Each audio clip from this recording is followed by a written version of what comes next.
Let's discuss all this with the director of the National Institute of Allergy and Infectious Diseases and the chief medical advisor to President Biden, Dr. Anthony Fauci. Dr. Fauci, good to see you again. So we're seeing these rising infections in countries in Europe and Asia where this BA2 subvariant has become the dominant strain. The latest estimates from the UK authorities say it's spreading 80% faster than the original strain. But we're also told that the BA2 subvariant is not more likely to lead to hospitalization, although, of course, there's growing concern about its impact on the healthcare system. How concerned should we be? Why is there concern about its impact on the healthcare system?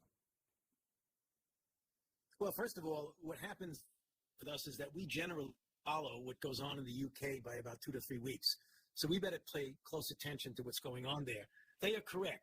It has a transmission advantage over the original Omicron, which is called BA1. And what they're seeing is an uptick in cases that are related both to the increased transmissibility of the virus, the waning of immunity, but also the fact that they're opening up the way we are here and the way other countries in Europe and other parts of the world and pulling back on mask mandates and things like that. They're seeing an uptick in cases.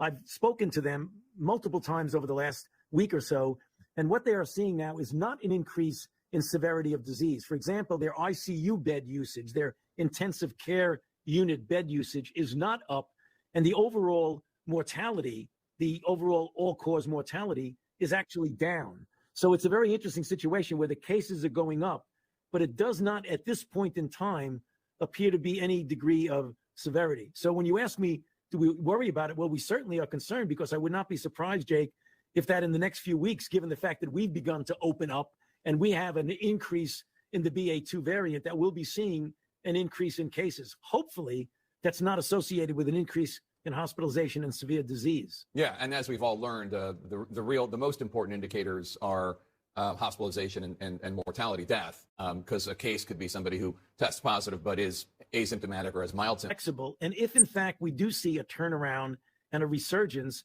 we have to be able to pivot and go back to any degree of mitigation that is commensurate with what the situation is. So we can't just say we're done, now we're going to move on. We've got to be able to be flexible, because we're dealing with a dynamic situation. Hopefully, the cases will continue to come down as the weather gets warmer, the risk of being indoor is less, and we'll do well, at least for the coming several months. But the one thing that's important, that's a wild card in this, is that there is waning immunity.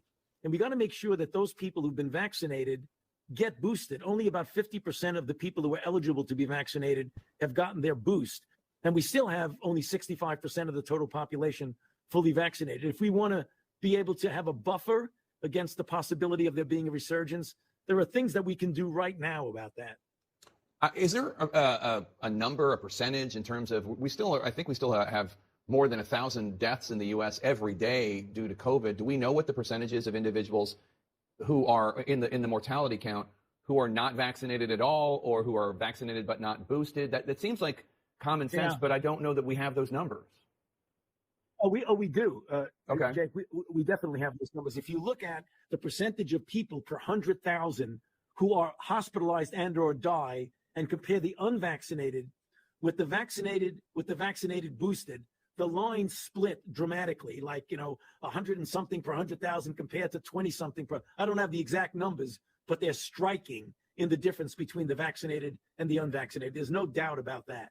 But do we know what the percentage of people that die every day are vaccinated versus unvaccinated versus vaccinated but not boosted? Is there a breakdown like that in terms of if 1,000 people die in a specific day? Yeah. I don't have the precise number, Jake, but it's something around 90% weighted towards the unvaccinated, if not more. All right, Dr. Anthony Fauci, thank you so much for your time today. Appreciate it. Good to see you again.